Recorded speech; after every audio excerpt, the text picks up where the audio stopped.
네, 여러분 안녕하십니까? 자, 오늘도 여러분이 고민하시는 내용 같이 풀어보는 시간 가지려고 합니다. 그래서 오늘은 진로 아니면 직무에 대해서 좀 알아보려고 하는데 제 방송을 물론 취준생분들도 보시지만 학부모분들이 또 많이 보세요. 그래서 실제 뭐 컨설팅을 신청하시기도 하고 저한테 질문을 주시기도 하는데 학부모님께서 저에게 주셨던 질문을 제가 콘텐츠로 좀 만들겠다라고 양해를 드렸고 그래서 요걸로 좀 답을 드리겠습니다. 그래서 뭐 여기에 해당하시는 분들도 계실 거고 아니면 진로 설정하실 때 어떻게 좀 하면 좋을지 같이 한번 좀 감을 잡아보셔도 좋을 것 같습니다. 그래서 오늘 제가 같이 좀 나눠보려고 하는 질문은 자녀분이 이제 어문 계열이라고 하십니다. 음. 어문결이라고 하면은 뭐 우리가 흔히 이야기하는 뭐 국문과라든지 뭐 영문과라든지 아니면 뭐 중문과라든지 그래서 뭐 학교들이 예전에는 뭐 국어 국문, 뭐 영어 영문, 뭐 중어 중문 이렇게 나뉘었는데 또 이것도 이름이 좀 많이 바뀌기도 했죠. 그래도 이제 어문계열 하면 여러분들이 이제 어떤 전공인지 아실 거고 자녀분이 이제 여기에서 이 중에 하나 전공을 갖고 계십니다. 근데 이제 취업할 때가 되니까 실질적으로 어문 계열이 취업과는 직접적인 관련은 없잖아요. 간접적으로는 관련이 다 돼 있는데 직접적으로는 없다 보니까 이제 좀 고민이 되시는 거죠. 그래서 지금 자녀분이 3학년이라고 하십니다. 그래서 이제 방학도 됐고 했는데 무슨 일을 하면 좋을지 그러면은 알게 되면은 이제 요걸 바탕으로 뭐 인턴을 한다거나 뭐 실습을 한다거나 이렇게 플랜을 좀 잡을 수 있으니까 그래서 이제 제가 좀 여쭤봤습니다. 그럼 자녀분도 이렇게 고민을 어머님께서 고민을 하시는 걸 알고 있냐? 그랬더니 모르죠. 그 친구는 이제 열심히 본인만의 생활을 하느라 모르는데 그래도 이제 엄마가 야, 이제 너 이제 이런 일을 좀 해야 되지 않겠니? 라고 이제 이야기를 하려면 엄마도 알고 있어야 되니까. 그죠? 아, 엄마가 뭐라 합니까? 뭐 이렇게 할 수 있으니까 이제 엄마 입장에서 정보를 좀 얻어야 되겠다 말씀해 주셔가지고 제가 그래서 이런 식으로 대응을 하시라 차원에서 말씀을 좀 드려보도록 하겠습니다. 자, 첫 번째는 아무래도 어문 계열 쪽이니까 콘텐츠 크리에이터. 우리가 보통 이제 인문학 하는 거잖아요. 어찌됐건 어문 계열도 인문학이 하나고. 인문학이라고 하는 것이 결국에 인간에 대한 이해인 것이고, 인간에 대한 이해를 바탕으로 저는 모든 콘텐츠가 나온다고 봐요. 그래서 일단 제일 먼저 접근할 수 있는 것이 콘텐츠 크리에이터이지 않을까. 또 콘텐츠를 싫어하는 분은 거의 안 계시잖아요. 또 지금 무한한 콘텐츠 시대에 우리가 살고 있고. 해서 만약에 자제분이 무엇인가를 뭐 영어를 좋아한다거나 아니면 뭐 웹툰을 좋아한다거나 아니면은 뭐 유튜브를 좋아한다거나 뭐 이런 어떤 성향이 있다라고 한다면 이런 것들을 만들어 보는 역할도 좋을 것 같다. 그런데 콘텐츠 크리에이터 하면 사실 부모님들이 제일 싫어하십니다.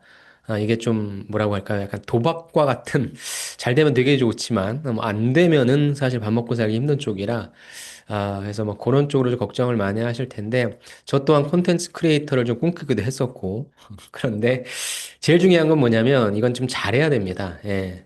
정말 그래서 소질이라는 것이 있어야 될 것 같고요. 물론 후천적인 노력으로서 잘할 수 있는 분도 잘하시는 분도 계시겠지만 저는 어느 정도 좀 타고난다고 봐요. 감이라고 하는 거 있죠. 그래서 콘텐츠 크리에이터부터 좀 출발하셔라. 그럼 제가 이걸 첫 번째 말씀드린 이유는 너 무슨 어디 회사나 들어가라 막 이러면은 사실 좀 반발심을 갖기가 쉽거든요. 그러다 보니까 이제 약간 눈높이를 맞춘다는 차원에서 그래? 그럼 나는 네가 너문 계열이니까 학교에서 뭐 다른 친구들보다는 책도 좀 많이 읽을 거고 그런 과제들도 많이 할 테니까 그런 콘텐츠를 네가 직접 만들어 보는 건 어떠니? 라고 하면은 우리 엄마가 나한테 취업하라고 막 이렇게 저렇게 얘기할 줄 알았는데 그건 아니네. 이렇게 받아들일 수도 있잖아요. 그래서 일단 약간의 페이크인 거죠. 눈높이를 좀 맞추라는 차원에서 요걸 좀 얘기해 주는데 대신에 요건 정말 좀 잘해야 돼. 그러면 네가 이걸 만약에 하고 싶다라고 한다면 약간의 기한을 주고 요걸 한번 좀 만들어 봐라. 근데 사실상 콘텐츠를 만들어낸다는 것은 너무 어렵잖아요. 그러면 이걸 또 알아볼 수 있는 방법이 하나 있습니다. 뭐냐면 그러면 네가 이 콘텐츠 크리에이터를 하고 싶어 한다면 지금 어떤 콘텐츠들이 왜 인기가 있는지에 대한 분석을 좀 해봐라. 6개월 동안이나 1년 동안이나. 그래서 뭐 네 블로그를 쓰건 아니면 뭐 너의 SNS를 활용해서 지금 어떤 콘텐츠가 유행하고 있고 그 이유는 무엇인지를 분석해봐라. 진짜 거기서 어떤 소지를 찾을 수도 있으니까. 전 그렇게 약간 주문을 하시면 괜찮을 것 같아요. 그러면 처음에는 요거를 좀 되게 하고 싶어 한다가 하더라도 요걸 통해서 분석력을 키우게 되거든요. 그러니까 어찌됐건, 예를 들어가지고 뭐 넷플릭스에서 지금 오징어 게임 뭐 3가 1위를 해요. 한다 칩시다. 저는 너무 재미없게 봤는데, 오징어 게임 3가 그럼 왜 1위일까? 왜 1위일까를 찾아볼 수밖에 없잖아요. 그러면 내 의견은 이런데 다른 사람들의 의견은 이게 자꾸 분석력이 습관이 되고 훈련이 되기 때문에 저는 이렇게 좀 접근을 해보시는 게 어떨까 싶습니다. 그래서 첫 번째 콘텐츠 크리에이터를 좀 말씀을 드리고요. 두 번째는 이제 거기서 파생된 거죠. 근데 요 콘텐츠 크리에이터라고 하는 부분은 어떻게 보면 콘텐츠를 만드는 거고 사실 만드는 것보다 엄마 나는 해보니까 무엇이 유행인지는 알 것 같아. 그럼 이런 식으로 뭔가를 했으면 좋겠어. 그게 뭐예요? 결국 여기에 나와 있는 마케팅 광고의 기획인 거죠. 즉, 이 부분은 무엇인가 콘텐츠를 만든다는 차원보다는 뭐예요? 말 그대로 기획이죠. 플래닝이죠. 음. 그러면은 이런 컨셉으로 가자. 뭐 이번 하반기 때에는 우리가 무엇인가 조금 더 액티브했으면 좋겠고 뭔가 좀 판타스틱했으면 좋겠고 뭔가 좀 짜릿했으면 좋겠어. 무슨 말인지는 알 것 같은데 구체적인 거 하나도 없죠. 이렇게 기획자는 큰 걸 잡아두면 이제 뭐 액티브한 거는 뭐 판타스틱한 거는 뭐 이런 것들은 어떤 것인지 이제 콘텐츠 크리에이터랑 같이 얘기를 하는 거죠. 그래서 앞단에서 약간 좀 플래닝을 잡는 것이 기획입니다. 그래서 제일 처음에는 이제 너도 나도 콘텐츠를 만들 수 있다라는 생각을 하게 되지만 그게 아니다. 그리고 앞서서 이제 분석이라든지 이런 연습들을 하게 되면 당연히 분석 다음 무엇을 하게 됩니까? 기획을 하게 되거든요. 그래서 그러면 마케팅 쪽도 있어. 이건 우리가 흔히 이야기하는 뭐 광고 아니면 다양한 캠페인들 있죠. 그런 쪽이 있고 아니면 홍보라는 것도 있어. 그러니까 이 두 가지가 같은 듯 비슷한데요. 마케팅이라고 하는 것은 단기적으로 판매 증진을 하기 위해서 하는 거라고 보시면 돼요. 그래서 뭐, 예를 들어서 요즘같이 더울 때는 뭐, 밤에 TV 볼 때 광고로 맥주 광고 같은 게 많이 나오겠죠. 그렇죠? 그럼 뭐예요? 맥주 사 먹어라, 맥주 사 먹어라, 이런 거죠. 근데 홍보라고 하는 것은 사실 맥주 광고라기보다는 뭐라고 할까요? 제가 이제 홍보하면 제일 좀 잘한다고 생각하는 홍보는 예전에 있어서의 광고긴 한데, 유한 킴벌리죠. 유한 킴벌리의 뭐, 우리 강산 푸르게 푸르게처럼. 그거는 뭐, 유한 킴벌리 제품을 사라고 하는 건 아니라, 유한 킴벌리 이미지를 좋게 하는 거죠. 즉, 약간 장기적입니다. 장기적인 캠페인 위주로 가는 게 이제 홍보라고 볼 수 있는데, 마케팅과 홍보를 지금 구별할 필요는 없고, 그러면 콘텐츠 자체, 그다음 뭐 콘텐츠는 다양한 부분들이 있으니까 그런 것들을 좋아한다면은 만드는 게 아니라 이렇게 기획할 수 있는 일도 있다. 그래서 이런 쪽도 좀 말씀해 주시면 좋을 것 같고, 요 기획이야말로 여러분들이 이제 자제분들이 뭘 하시면 좋냐면 이제 공모전이라는 거. 그다음에 실질적으로 인턴 할 수 있는 회사도 되게 많거든요. 그래서 이런 쪽으로 방학 때라든지 경험을 시키는 것도 좋고요. 이런 것들이 현실적으로 좀 하기 힘들다면 아까 말씀드렸던 무엇이 유행하고 있는지에 대한 분석만이라도 깔끔하게 계속 진행을 한다면 굉장히 좀 좋은 실력을 가질 수 있고, 앞서 말씀드린 것처럼 1번과 2번에 있어서 특히 이 훈련을 좀 많이 하게 되면요. 어떤 식으로 나가든지 간에 이제 나만의 분석 툴이란 게 좀 생기게 돼요. 그리고 이런 분석을 많이 하게 되면 말씀드린 대로 이제 기획을 좀 할 수 있는 단계에 이르게 돼서 학업을 하는 것과 별개로 분석력과 기획력이 굉장히 쑥쑥 큽니다. 예, 그래서 저는 요렇게 또 접근을 해보시는 것도 굉장히 좋을 것 같다. 요 말씀을 좀 드리고 싶습니다. 그럼 세 번째는 사실상 영업입니다. 전혀 상관없죠. 사실 이 전공과는 전혀 상관이 없는데 제가 왜 이제 세 번째 영업 끌고 왔냐? 아까처럼 일단 처음에는 일단 콘텐츠를 만드는 사람, 크리에이터를 생각했죠. 근데 그게 아니다라고 하면 이제 기획자를 생각했죠. 근데 이제 그것도 아니다라고 하면은 이제 실질적으로 영업 쪽을 생각하게 됩니다. 그래서 세 번째로 갖고 왔고요. 이쪽 영업이라고 하는 것은 사실 어떤 전공도 필요하지 않습니다. 그러니까 이쪽을 만약에 하겠다라고 한다면 지금 저학년인 경우에는 그러니까 3학년이 약간 좀 애매하긴 한데 3학년 여름방학 같은 경우에는 실제 다양한 판매라든지 서비스 아르바이트 같은 것들 하시면 돼요. 근데 이제 3학년 겨울방학 때부터는 실제 이제 회사에 들어가셔서 어떤 인턴 업무, 여기서 인턴 업무는 영업 지원 같은 인턴 업무를 해보시는 게 제일 좋습니다. 그러면서 이 영업이라고 하면 다들 이제 세일즈만 생각하시는데 세일즈보다는 이제 매니지먼트, 관리 쪽을 경험하시게 되는 거고 그래서 이 판매나 서비스 알바를 하라는 것은 실제 불특정 다수의 사람 아니면은 타겟화된 사람들을 만나면서 우리의 고객한테 물건을 잘 팔 수 있도록 전략적인 어떤 세일즈를 한번 경험해 보는 것이고 그 다음에는 이제 이렇게 사람들을 직접적으로 대면하는 게 아니라 이제 비대면이죠. 그 뒷단에서 안 보이는 곳에서 더 큰 전략을 짜고 수립을 해보고 이런 경험들을 해보라는 겁니다. 그래서 뭐 나는 사실 엄마 콘텐츠도 싫어, 뭐 마케팅도 싫어 그런 경우에는 영업 쪽으로 가시는 게 제일 무난합니다. 영업 쪽은 되게 많죠. 이제 크게 나눠서 B2B가 있을 거고요. B2C가 있을 겁니다. 근데 B2C는 우리가 이제 흔히 접하는, 우리 일상생활 접할 수 있는 것들이기 때문에 이런 판매나 서비스 알바를 하시면 되고, B2B 같은 경우에는 판매나 서비스 알바하기가 힘들죠. 그래서 이런 거 같은 경우에는 인턴을 좀 많이 뽑아요. B2B는 대표적으로 여러분 반도체 생각하시면 됩니다. 반도체를 어디 가서 사신 적이 있어요? 물론 살 수 있습니다. 컴퓨터 조립할 때. 근데 그런 분들 빼고는 반도체를 산 적은 없을 거고, 2차 전지 사신 적 있어요? 어렵죠. 이런 것들이 이제 B2B죠. 기업과 기업이 서로 사고 파는 거. 그러니까 그런 경험들을 해주면 좋은데 그런 경험 하기 힘드니까 인턴 같은 거 하시면 좋다는 말씀입니다. 그리고 이제 제가 여기다 넣어놨는데 특히 우리나라는 제조업이고 수출을 많이 합니다. 그래서 저는 예를 들어서 내가 국문도 사실 이게 영어 점수가 아니면 외국어 점수가 낮다라고 단정 지을 수는 없지만 예를 들어 영문이다. 그다음에 뭐 불문이다. 뭐 중문이다. 일문이다. 이런 분들은 해외 영업 당연히 가셔야죠. 잘 아실 텐데 국문이신 분들도 해외 영업 쪽을 생각하신다면 이건 어찌됐건 우리나라는 영어가 제일 중요하니까 영어 점수만 잘 취득하면 되거든요. 그래서 그러면 네가 콘텐츠도 싫어, 기획도 싫어, 그럼 영업도 있단다.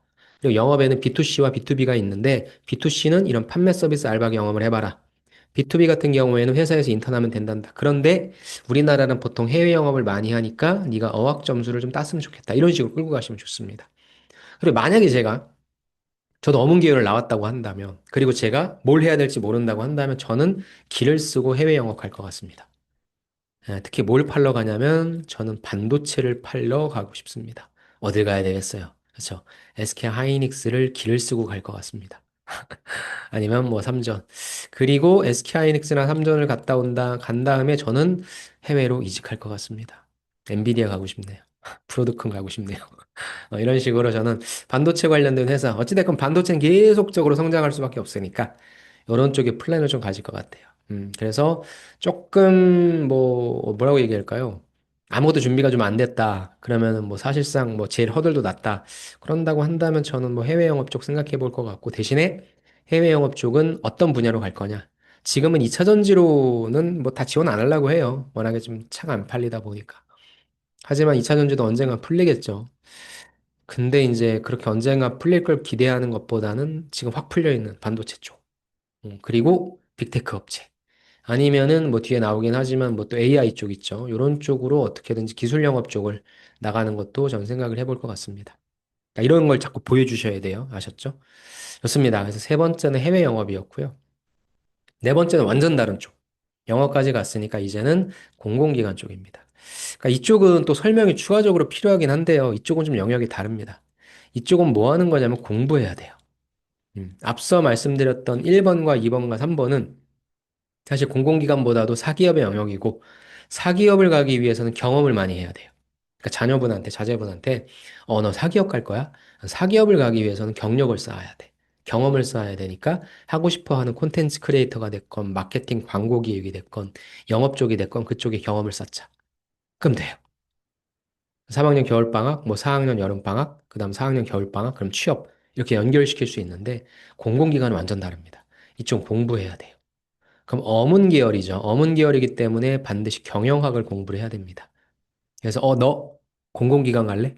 공공기관 갈 거면은 최소 2에서 3년은 준비해야 돼. 예, 그러면 자격증도 따야 돼. 그리고 무엇보다도 공공기관 가기 위해서는 시험을 봐야 되는데, 요 경영학 공부를 해야 된단다. 그러니까 이 공부를 미리 해놔야 되겠죠. 경영학과를 나온 친구들과 같이 경쟁을 해야 되는데 나는 경영학을 배운 적이 없어요. 그러니까 3학년 때부터 조금 조금씩 인발부 시켜서 어떻게 학습을 할 것인지에 대한 플랜을 세워야 되겠죠. 그래서 지금 제가 요거는 나중에 또 따로 공공기관을 가기 위해서는 뭐부터 해야 됩니까? 라고 하는 질문도 있어가지고 제가 그때 말씀드리긴 할 건데, 일단, 공공기관을 갈 거면 공부를 해야 된다. 적어도 2에서 3년 정도는 공부를 해야 된다. 공무원 요즘 그렇게 인기가 없습니다. 공공기관이 인기가 많지. 그래서 요 정도를 잡고 어떻게 공부를 할 것인지 경영학 플러스 자격증 한 3에서 4개 정도를 딸 플랜을 세워야 됩니다. 그래서 이때는 못 따고 이때는 못 따고 이때는 못 따고 NCS는 공부 언제 들어오고 경영학 공부 언제 들어가고 요 플랜을 쫙 세워서 그렇게 진행하셔야 됩니다. 그래서 크게 사기업 같은 경우에는 어떤 관련된 경력과 경험을 쌓아야 된다. 그 다음에 난 공공기관에 할 거다. 엄마 난 경쟁이 싫어. 그렇다면은 여긴 시험을 또 봐야 된다. 수능 보는 걸 또 하셔야 된다. 요렇게 나누면 됩니다. 그래서 어디를 갈 건지 네가 정해라. 라고 한번 해주셔야 됩니다. 좋습니다. 그래서 약간 다릅니다. 공공기관은 사실 뭐 직무에 대한 경력 요것보다도 순전히 요거 위주로 가는 거니까 시험 공부를 열심히 해야 된다. 그렇게 얘기해 주시면 됩니다. 마지막입니다. 마지막은 그냥 제가 통칭했어요. IT긴 한데, 비전공자이신 분들이 좀 많이 갈 수 있는 쪽이 IT 관련된 교육을 받고 데이터 분석을 좀 많이 갈 수 있습니다. 데이터 분석은 우리가 일상생활에서 살면서 엄청나게 많은 데이터를 뿜어내잖아요. 그게 그럼 일반적인 유통소비 쪽이 됐건 아니면은 제조업 쪽이 됐건 굉장히 많은 데이터가 나오기 때문에 이거를 잘 분석할 수 있는 사람이 필요합니다. 그러니까 분석할 수 있는 툴도 주어져요. 그래서 이것은 약간 기술자 같은 느낌이죠. 그래서 앞서 보셨던 마케팅 쪽 있죠. 그쪽도 사실상 요즘엔 다 이 데이터 분석을 기반으로 한 마케팅, 예를 들어서 뭐 퍼포먼스 마케팅이다, 뭐 CRM 마케팅이다, 이런 것들을 많이 하거든요. 그래서 어찌됐건 데이터 분석을 할 수 있는 툴, 뭐 쉽게 얘기해서 뭐 ADSP나 SQL이나, 근데 실질적으로 데이터 분석은 SQL로 제일 많이 하거든요. 그래서 요 SQL 정도를 좀 다룰 수 있고 조금 더 나아간다면 뭐 R이나 파이썬 같은 것도 하면 좋죠. 그래서 이러한 스킬들을 좀 갖추고 있으면 데이터 분석 쪽으로 빠질 수도 있고 아니면 어떤 직무가 됐든지 간에 데이터를 처리할 수 있는 능력이 생기기 때문에 다 일할 수 있거든요. 그래서 진짜 이 전공을 나와서 취업하기가 힘들어. 근데 IT 관련해서 일자리들은 좀 있으니까 또 그 중에서 특히 데이터 분석을 잘하면 그래도 취업은 조금은 쉬워지니까 이것만큼은 네가 좀 배웠으면 좋겠다. 그래서 우리가 흔히 이야기하는 엑셀 있죠. 커말이라고 하는 자격증. 엑셀 하면 이제 커말 1급인데 요건 이제 기본 중에 기본인 거고요. 요건 이제 옛날 호랑이 담배 피던 시절에 따는 거고 이제는 다 요거 관련된 자격증도 취득하고 있으니까. 그래서 요거는 진짜 취득하시면은 뭐 금융기관도 다 쓸 수 있고 은행도 쓸 수 있고 그다음에 뭐 마케팅도 쓸 수 있고 뭐 생산 쪽도 다 쓸 수 있는 그런 쪽이 되는 거니까 그리고 이제 뭐 서비스 기획이라고 하는 그런 직무도 있어요. 실질적으로 데이터 분석이라는 직무도 있고. 그래서 요거를 좀, 메인으로 갖춰서 이쪽으로 가거나 아니면 요걸 따서 서브로 가져가서 다른 쪽에 써먹든지 하는 그런 쪽으로도 하셔도 좋으니까 요쪽 분야도. 그래서 너는 비전공자이긴 한데 IT 쪽으로도 갈 수 있단다? 요렇게 이야기를 해주셔도 좋을 것 같습니다. 자, 이렇게 해서 우리 어문 계열 분들, 이건 비단 뭐 꼭 어문 계열이 아니더라도 여러분이 어떤 전공이든지 간에, 내가 취업과는 직접적인 관련이 없는데, 과연 무슨 일을 하면 좋을까? 이런 고민들이 이제 슬슬 하실 거예요.